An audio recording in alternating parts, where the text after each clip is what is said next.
Good evening, YouTube. This is Kendra, aka KD, aka DJ Fish Grease. And I know it's been a while, it's been like 2, 3 days or something. YouTube time, that might as well be 6 months since I dropped the video. But it took me a little time to decide if I wanted to do this topic and which way I wanted to do it, because I feel like there are different ways to come at it. And what I want to talk about is child abuse of varying forms in the Black community. And I was desperately trying to think of other topics that I could cover, but this one won't leave me alone, so I guess I have to cover it. And I want to, because child abuse in our community is often overlooked. It's covered in a veil of silence, of shame, sweeping it under the rug, both from the victim and the perpetrator. I was trying to find statistics that spoke to specifically breaking down the percentages of molested children by race. And I found it surprisingly more difficult than I anticipated. Usually they break everything down by race, but they didn't this time. But just going on anecdotal evidence, things that I've seen, things that have happened to others, things that I know about that happened within my own extended family, friends, all kinds of stuff, There's always that hush hush when a child has been molested. And it's a little bit interesting to talk about because this is such a touchy subject. So anybody who's easily triggered about sexual abuse, hearing about child sexual abuse, pedophiles or predators, you should click the video off, because I'm not going to hold back necessarily. I'm not going to say anything for shock value, but I'm certainly not going to curtail it. So, with that being said, I'm going to start out with an article. And this article was written by a Black man and published in October of 2017. I was trying to look for something that wasn't super old or anything like that. And I'll put the link in the description box so that you can read the article. I have no prior knowledge of this website or what have you, but I just thought that the article was interesting, and I thought that a lot of things rang true. The title of the article is "Why We Need to Pay More Attention to the Sexual Abuse of Black Boys," and the author of this article is named G. Hilton, and the website is steelcrew.com. And I'll go ahead and read this article. It won't take long. All right. It's rare to hear or read about a discussion centered solely on the sexual abuse of Black boys. I've only seen this topic come up when women are interrupted while discussing the childhood sexual abuse of Black girls.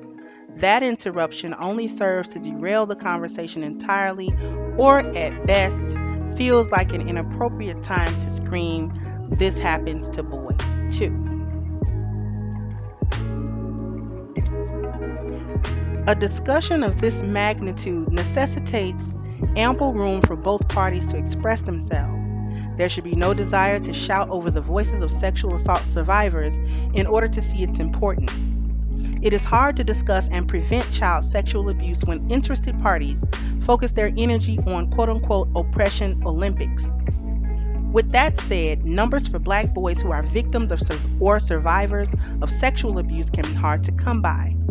Robin D. Stone, author of No Secrets, No Lies: How Black Families Can Heal from Sexual Abuse, wrote that 1 out of every 6 men report they are sexually abused as a child.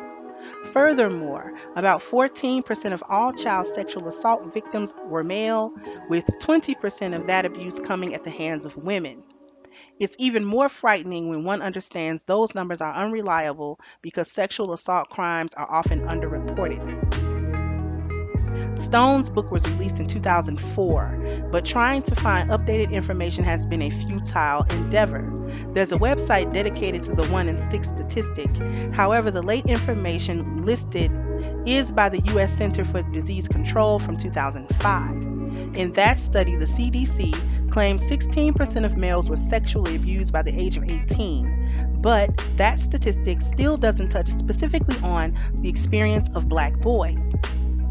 Before I started this essay, I took the idea to my writers group to ask for help in locating resources to help with my research. The group, outside of conversations they've had with men that they've known, came up blank. We were all caught off guard, however, when one of the members, who we'll call Ron, had said he'd been sexually assaulted at various points throughout his life by his mother, aunt, and a teacher. The abuse started when he was in 8th grade. Ron was in trouble for kissing a girl behind the bleachers at his middle school. When the school told his mother what he had done, he figured he'd be disciplined within normal means of a child's infraction. Instead, he found himself in front of his mother. "She started to touch me," Ron began, before he decided it was in both of our best interests to not relive the incident. Unfortunately for him, things would only get worse when he told his middle school teacher. He reported what his mother did to him, and instead of alerting the authorities, his history teacher also took advantage of him. According to Stone, this is not uncommon. In nearly 95% of all abuse cases, the offender is either a parental figure or someone who is a close acquaintance of the child.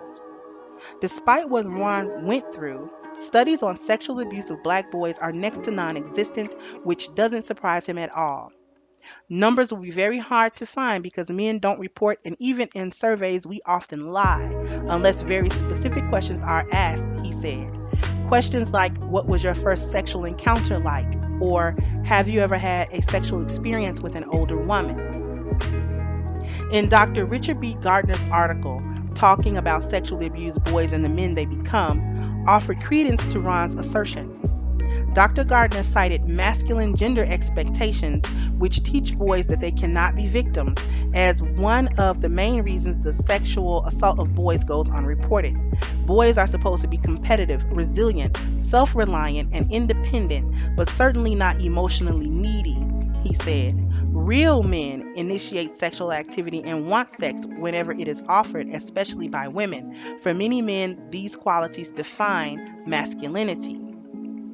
Edward Wyckoff Williams, writing for Vice, asserts the emotional and psychological toll on abuse victims makes it difficult for them to come forward.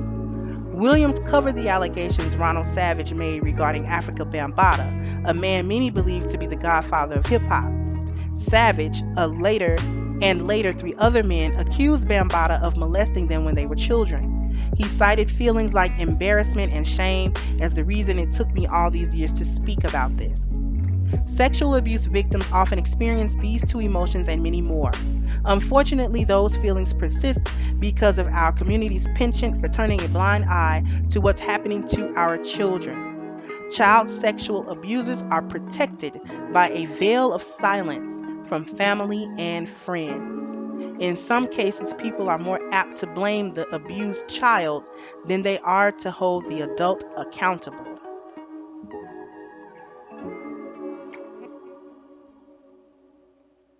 In other cases, the abuser might be someone who holds some level of importance. A preacher at the church, a breadwinner husband, a family feels they can't survive without, a close family member someone believes would never commit such an act, or someone feels ashamed because they might have suspected something but said and did nothing to prevent it from happening. There are people in our families we readily identify or suspect should not be left with children, but fail to hold them accountable for their actions. Ron said he'd heard about this happening to others in his family and he knew other people were aware of what happened to him. They just never did anything about it.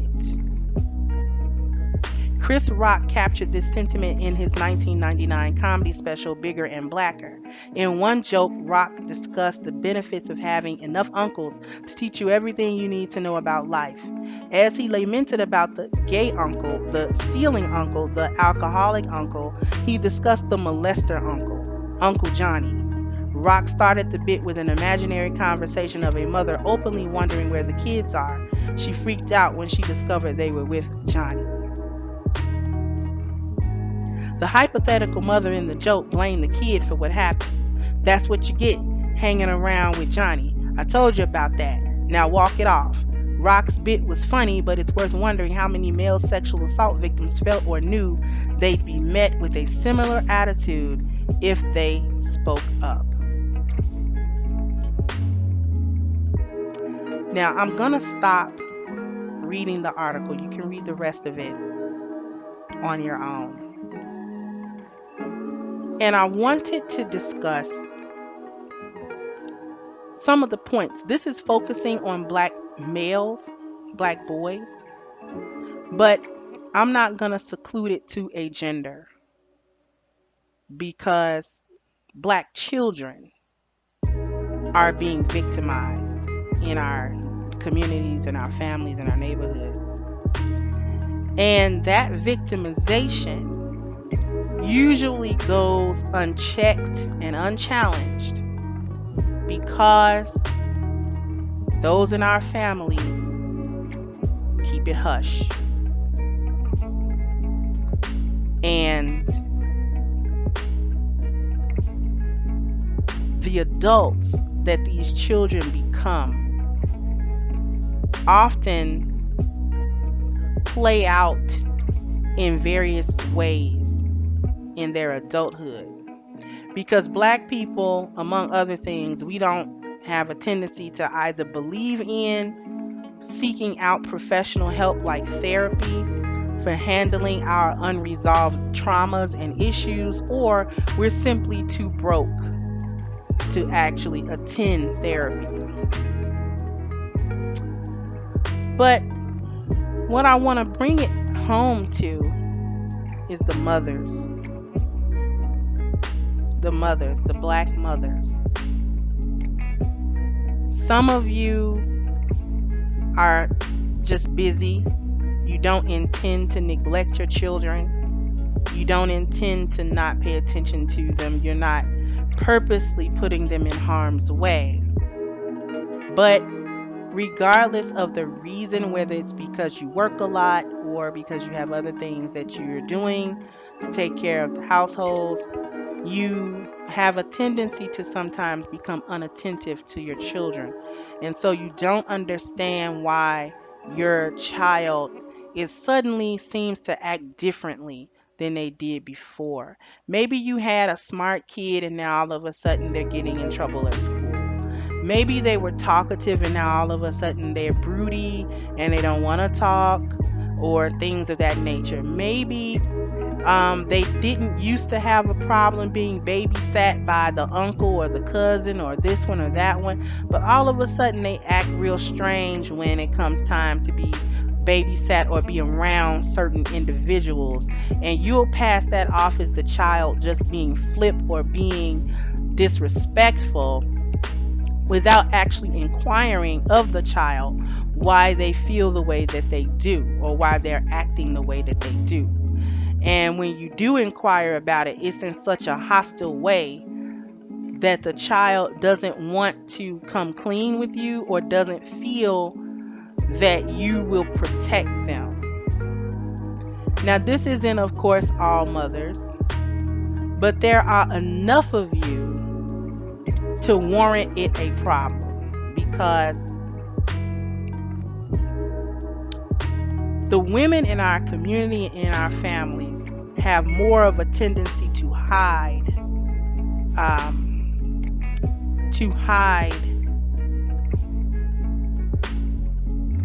the issues of child molestation than the men do. The only men who are trying to hide it are the ones who are perpetrating it. The women will hide it regardless of whether they're perpetrating it or not, because they don't, for various reasons, they don't want the family to be broken, or that person, they depend on that person for something, or they like that person, or they just don't want to believe that that person will do, you know, such a heinous act as to molest or rape a child, especially repeatedly. And they also don't want to take accountability for trusting this person with their children. In some cases, they already know what that person will do and they will entrust their children to them anyway. I remember watching an episode of Iyanla Fix My Life, and regardless of whether I uh, agree with everything Iyanla says or not, or whatever her methodologies, the subject matters that she deals with are actually rather prevalent and something that should be dealt with. And in one of the episodes, she was dealing with a mother of like 6 or 7 children. They were all girls. And of course, they had different fathers. And but these young women, they were all grown. And one of the daughters, whom she had one of the most tumultuous relationships with, was one that she had sent to a family member who the mother had been molested and raped by when she was like 12 or 13. And that particular daughter, she sent that girl to live with that person when they were young. And of course, the daughter was molested by that same individual. And what I don't understand is the desire to hide such people in our families. Why do we do that?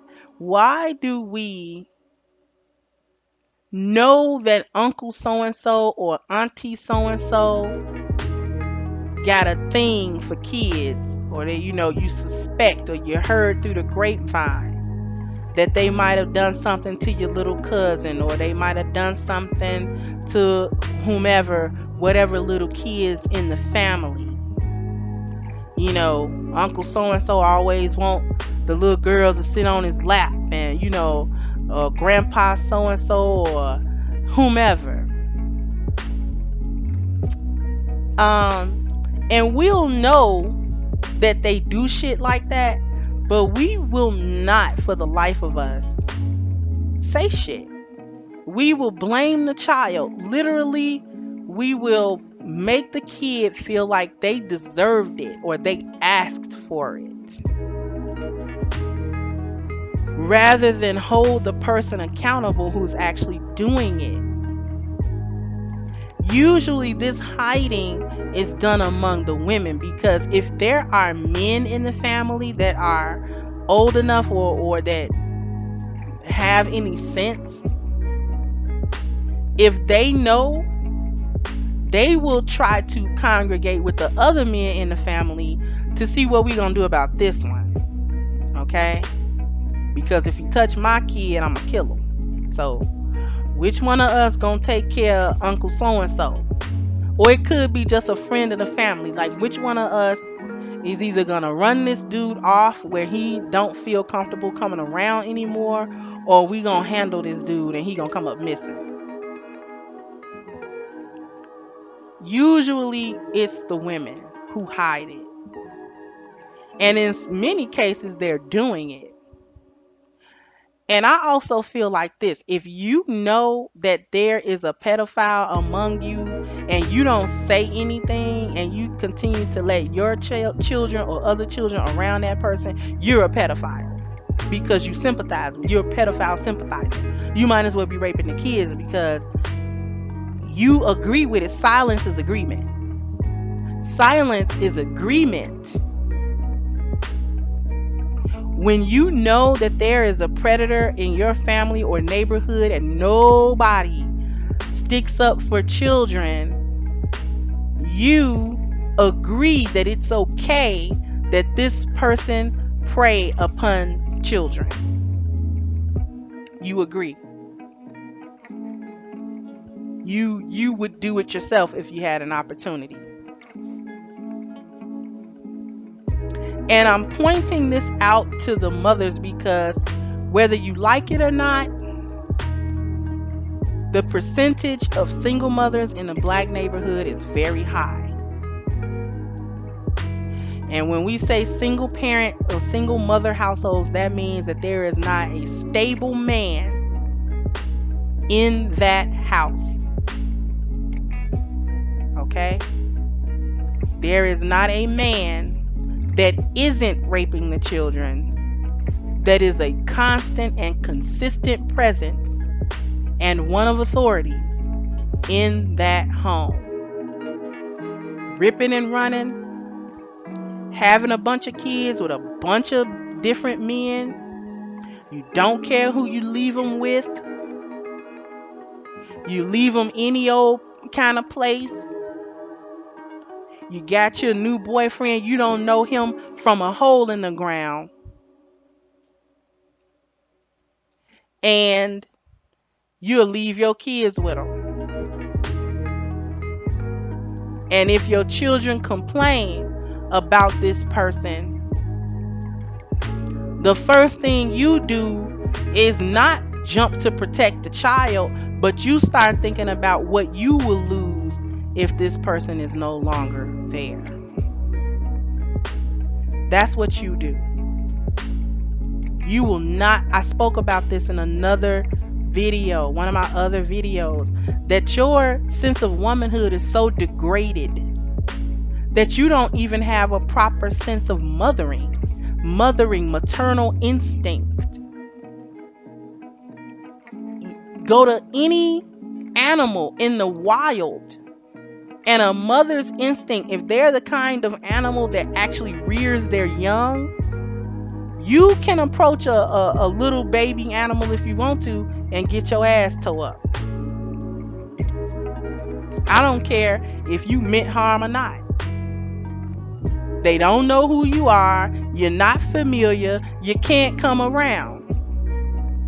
Mother animals are some of the most vicious. More vicious than a male animal. A mother bear protecting her young cub is much more vicious than a male bear. She's much more aggressive. Her territory is large because any threat coming from anywhere endangers her young, and she will kill it or die trying. I've watched animal videos of like polar bears, and the female is much smaller than the male polar bear, and she will fight him to the death about that baby polar bear. She will. Even animal mothers will attack the father, the sire of the baby animal, if they feel that the baby is being threatened, because her instinct, her maternal instinct, is the survival of the species. So she will kill to ensure the survival. And she will not have any compunction about it. She will gladly lay down her life. But you bitches won't do it. You won't do that. You will not kick that damn man out of the house. And he been raping your boys. He's raping your girls. And your kids come to you trying to trust in your ass. You're the last line of defense for them. They don't have anywhere else to go. They don't have anybody else to turn to. You're it. You are it. You are mother. And when they're young, you are all. When your children are little, you're everything to them. You're everything to them because in the eyes of little kids, their parents are infallible and they're invincible. The child only realizes that's not true as they get older. But when they're little, you're invincible to them. And that invincibility makes you the biggest, baddest defense that they can think of against something that is harming them.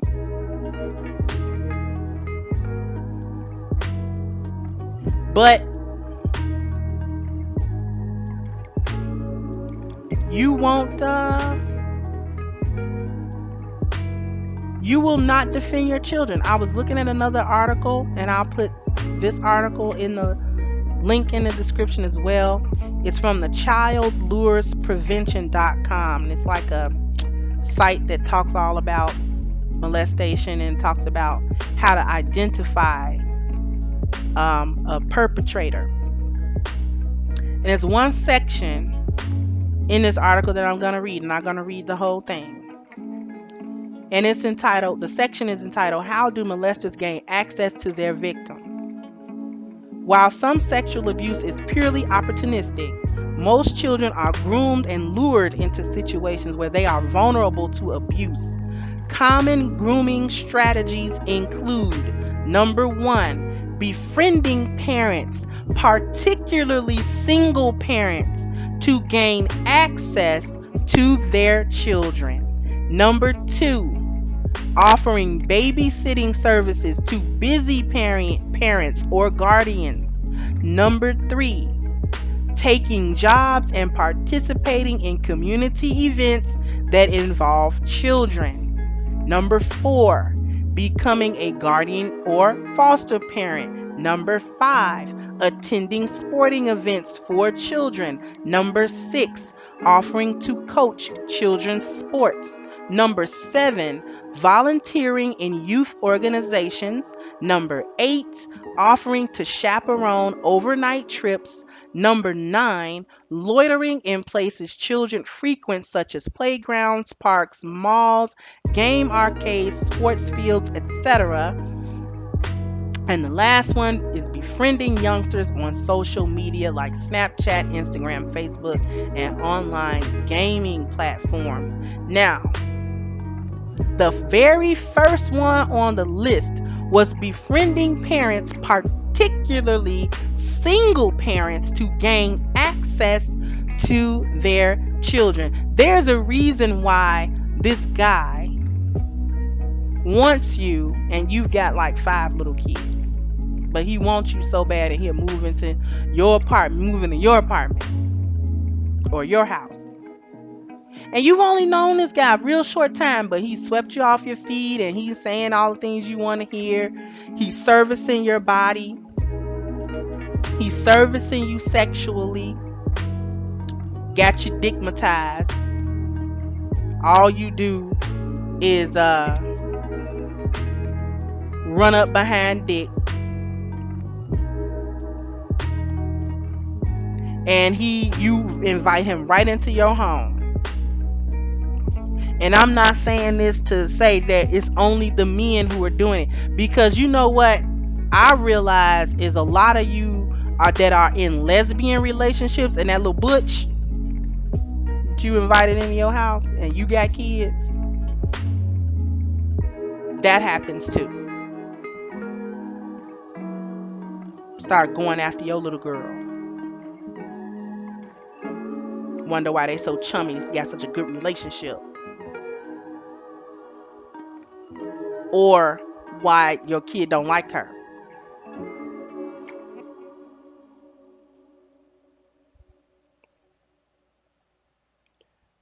Again, we have a high rate of single parentage in the black community, most of you are mothers versus a high rate of single fathers. You're neglectful of your children. I've seen single mothers operate. How a lot of them, not all of them, there have been a couple that I have been fortunate enough to know that paid very heavy attention to their children and were very attentive to their children. They were good mothers. But a lot of you are not good mothers. And you're not good mothers because you're selfish. You're having these children when you're really young, and you don't know or don't want to accept that your life and doing anything you want to do and disregard the fact that you have a child or children, that's over. That's over. If you got 3 or 4 kids by the time you 25, all that clubbing and shit, you should not be doing all of that. Because pawning your kids off on this, that one, and a third, or bringing some dude home with your kids in the house and they supposedly in bed while you get serviced by some nigga you don't even know. You met this nigga in the club, and because he was gonna give you a couple of dollars or whatever, or just dick, some of you just hoeing, just want dick, and you ain't got nowhere to go, and he's not gonna spend no money to take you to a little motel, not even for a couple of hours. And you will bring him right to your house where your children are at and fuck that nigga. Just got a revolving door of niggas in and out of your house and in and out of your body. You club all weekend, you get drunk, and you think that being a good mother is just in the fact that you might go to work and get the kids a couple of little clothes or whatever, but you don't want to hear you don't even know your children, because you don't want to hear them talk. You don't want to really interact with them. You so busy doing you that you forget to do them. And that in reality, you should be doing them first, and you come later. You come later. But so many of you are so selfish. So selfish. You want to parade around like you are we queens. I oughta just pop the next bitch out here say that shit. I really do.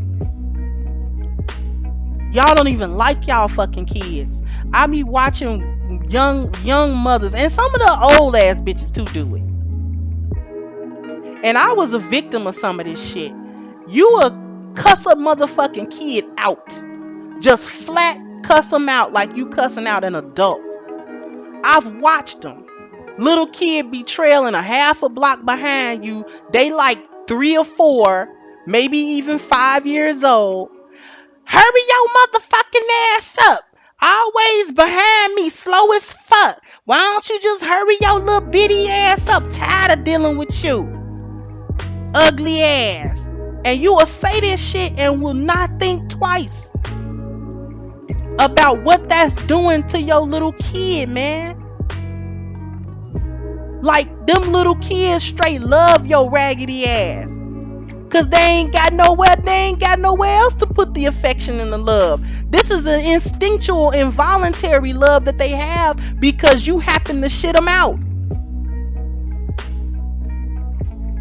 A mother really have to do a lot to her kid to make her kid be like, you know what, fuck you. I'm not even dealing with your motherfucking ass no more. Bye. I'm out.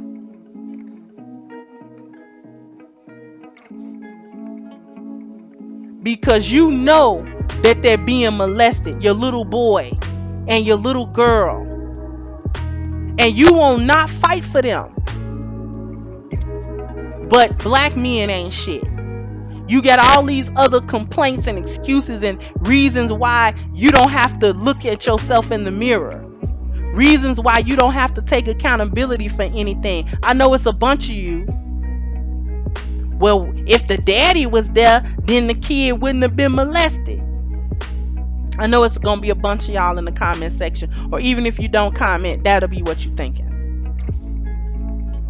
But regardless of whether he's there or why he isn't there, the fact of the matter is you're there.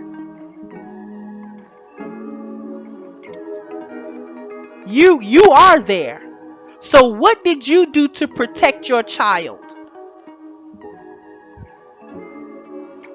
When your little baby boy or your little baby girl came to you and said, "Mom, I don't like going over to such and such a house. Cause they be touching me and stuff, be kissing on me and stuff. That I don't like that. He took me into the room and he put his hand down my pants and stuff like that, or whatever they tell you." Especially your young boy, especially if his abuser is a female. You will blame, in each case, you will blame the kid. For the girl, she a little fast tail ass little girl. What was she doing over there? And for the boy, with your little mannish ass, what was you doing, little mannish little ass?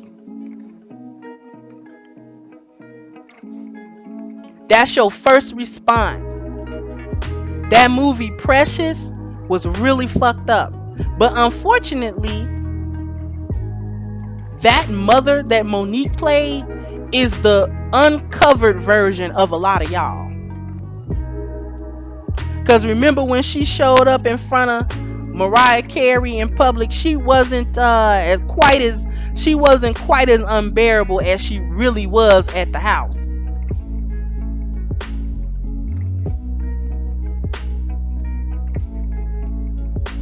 Because when y'all come out in public, y'all like to play like y'all not like that. But I happen to know who a lot of y'all are. I lived with one of you. And although sexual abuse was not part of the types of abuse that I went through, it was enough to show me that a bunch of y'all bitches is Pennywise ass bitches. I'm gonna start calling y'all Pennywise bitches. Because just like that motherfucking clown in the movie, you play like you for some type of good. Pennywise did what? He dressed himself like a clown. He appeared to them children like something funny, like a game, like he was nice, until they got close and he was a fucking monster.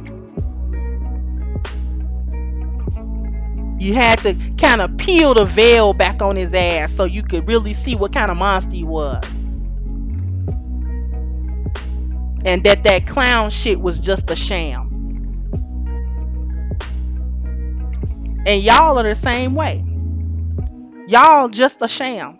You come outside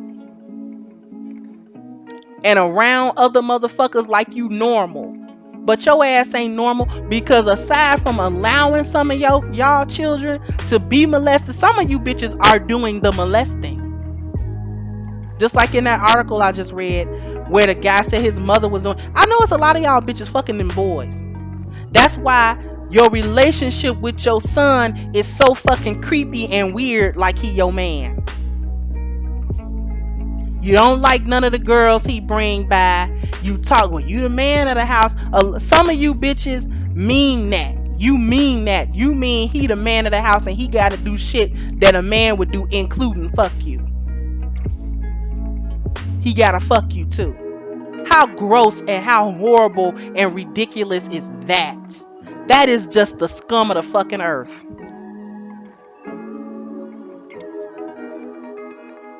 A lot of you bitches is just the scum of the fucking earth.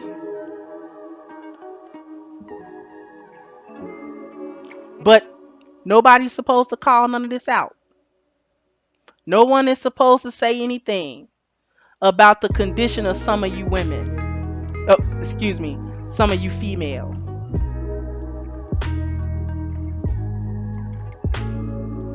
It's not all of y'all, but it's enough of you to make a point, because these children are being raised with these traumas. The young man who don't do nothing but run through a bunch of women and break their heart, he mad at women, likely his mother or some other woman that took advantage of him. It's not all of them that have that same trauma, but I suspect a few guys that will. He won't be straight up with you. He'll draw you in like he like you, and he's specifically trying to hurt you. He specifically do shit to break your fucking heart and break your spirit, because you represent, is something about you, and maybe just being a woman, represent the women who took advantage of him or maybe raped him or something, and he couldn't get them, so he'll get you.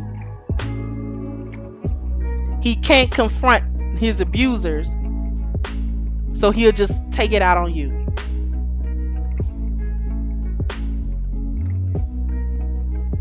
Same thing with some of these women. Some of them, they've been raped, so they don't have nothing for no man. They'll use them and throw them away. He don't mean nothing. She ain't trying to make him mean nothing. She say some of the nastiest, dirtiest, spiteful shit to him she can think of.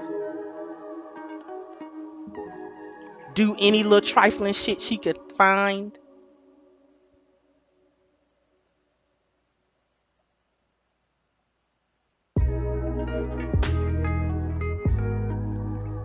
But y'all are out here raping these kids, or you allowing it.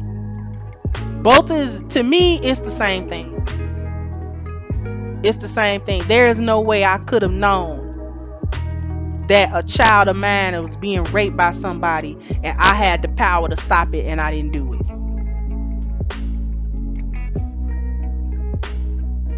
You won't tell the rest of the family, and why is it so important to protect these motherfuckers? Why is that so important?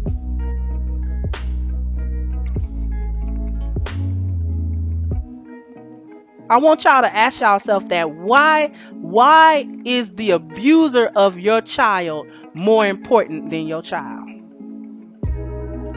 That's what I want to know. And with that, I'm going to get on off of here, because I'll talk another hour, and every show can't be an hour. So I'll hit y'all back with another video sooner rather than later. I'm out.